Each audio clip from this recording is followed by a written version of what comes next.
Niche modeling.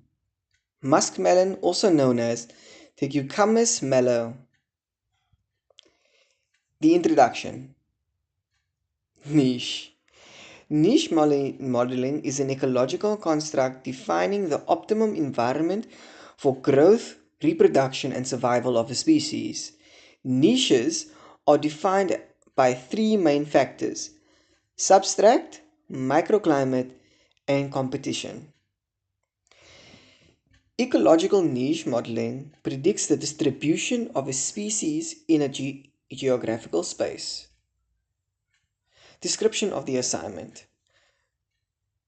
Bioclimate niche models will be used in the assignment to help investigate the crop species given for explanation on how to react to the climate.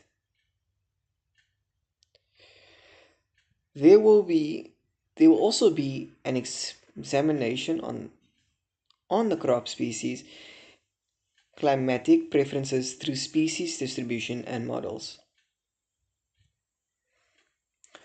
The objective of the assignment. The approach taken will be to use ecological niche models to investigate future sustainable conditions the crop species the crop species given. There will be a concentration of the food plants which are easier to model and have less complications to assess. There will be an investigation on how they respond in both their current climate and predicted future climate. What is the muskmelon? A muskmelon, also known as the cucumis mellow, is a species of melon that has developed into many cultivated varieties. These include smooth skin varieties such as honeydew, crenshaw, and cassaba, and different knitted cultivars. The American cucumber is also a variety of muskmelon, but it is different. Methods. In this assignment, I'm making use of the Diva GIS program which I used after downloading it from the internet. Then after that, I pursued to gather the data needed to complete the task. When all the data needed was found, it was needed to identify the crop species that I needed to use. The species data that was taken from an international open data infrastructure known as GBIF, also known as the Global Biodiversity Information Facility.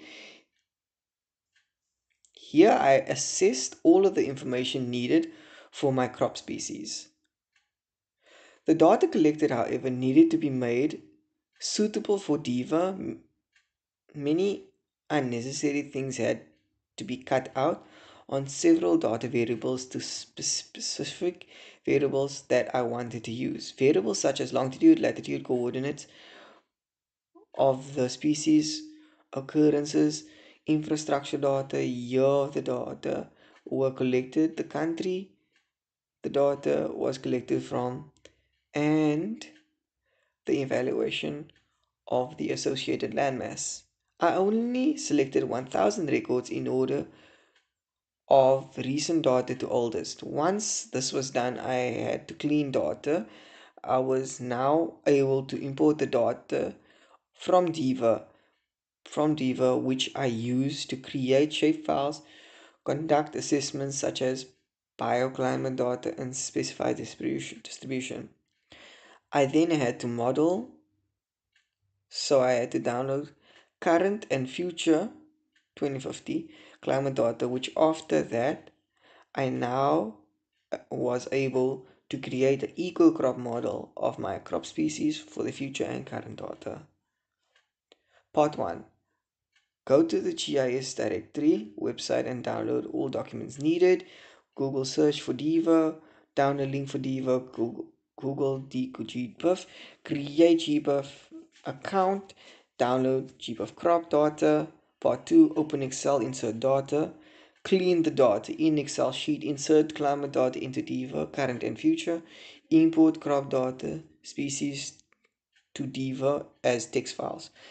Part 3 is to adapt shape files from text files, create species distribution maps, creating models and current climate eco crop models, and also an analysis. The current distribution of data represented in this map of the muskmelon is the current climate and weather that the current countries are going through. This shows the growth and where it is most suited for the food to grow. This is the future map. This future distribution map represents where the muskmelon will produce in future climates. This shows the different climate conditions of the muskmelon for it to grow and whether these conditions are good enough for it. The regional map development is showing the distribution of the muskmelon under the current conditions in the European Union. Growth conditions of the muskmelon in the EU look suitable for growth over a long period of time and can always provide. The regional of the 2050 showing the distribution of the muskmelon under the predicted future climate of the EU. Growing conditions for the muskmelon in the EU is mostly suitable and marginally increases from the current climate data. This is the global map representing the eco crop of the crop.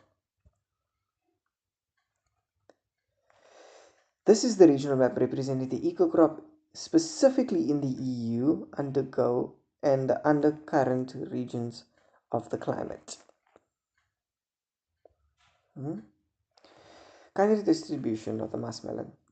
This indicates the most regions and the world are not suited for the muskmelon. However, there is a predominant presence of it in the southern hemisphere to be grown commercially. Places like the sub-Saharan Africa and the northern parts of South America are most of Asia can take these crops due to the way it handles itself in the environment. Muskmelon is a highly adaptable crop, but it is best chance of growing in other countries or conditions or temperatures in the region. In Australia and in the EU, where most of the muskmelon production occurs, suitable for as indicated for yellow on the coast of Australia and South America. There is reasonably good conditions for the muskmelon to grow. Future distribution of the muskmelon. Future distribution of the muskmelon indicates that there is a small change in the region that are suitable for growth. In the future, most of the rest of the world remains the same, with very little to no suitability for the crop growth. There is a reduced sustainability, such as Australia and Argentina, but the conditions do become much better in the southern Africa. This could be due to the increased temperature in the countries suited. In the distribution map, the envelope model above, we can see clearly that the muskmelon thrives in regions between 28 and 30 degrees Celsius and prefers areas with an annual rainfall of 500 to 1,000 milliliters. Regional distribution. Current distribution countries situated in the southern hemisphere seem to have a suitable condition for the muskmelon production. The hot conditions in the south make it an optimal region for the muskmelon to grow. Regional in the future. Predicted future climate is that the regions with optimal suitability for the muskmelon growth actually increases. These could be because of the future warming of the weather and climate. Muskmelon will also be able to be introduced as a winter crop in the warmer northern regions of the earth. Plot analysis potential. Due to the crop's ability to survive in warmer climates, it makes it easier to be mass produced in more regions around the world as temperatures increase over time. This allows for more crops to be produced in all seasons around the world, regardless of the colder climate region being unable to grow. Limitations. Conditions limit that the muskmelons are climates that are a lot colder and more harsh to the fruit, so it can't grow. It also can't grow in all seasons due to its nature. It is mostly limited to its specific areas around it. The future climate change may alter this with warmer temperatures, but colder temperatures may happen in areas that were previously warm and could easily grow the crop. Opportunities. These plants are able to grow if we take the chance and allow it to grow naturally and not forcefully grow it. Both currently and in the future, it is possible to create it sustainable growth. Muskmelon grown in for commercial use of consumes a lot of water due to the plant's nature of consumption. This is particularly bad for regions that have water scarcity. Africa and most countries in the southern hemisphere are relatively dry continents, thus, muskmelon production in the future would not be as sustainable as crops. Furthermore, muskmelons would hamper the growth of various other crops such species such as coffee because of water intensive needs, and its scavengers of large amount of nutrients make it harder for these other crops to grow.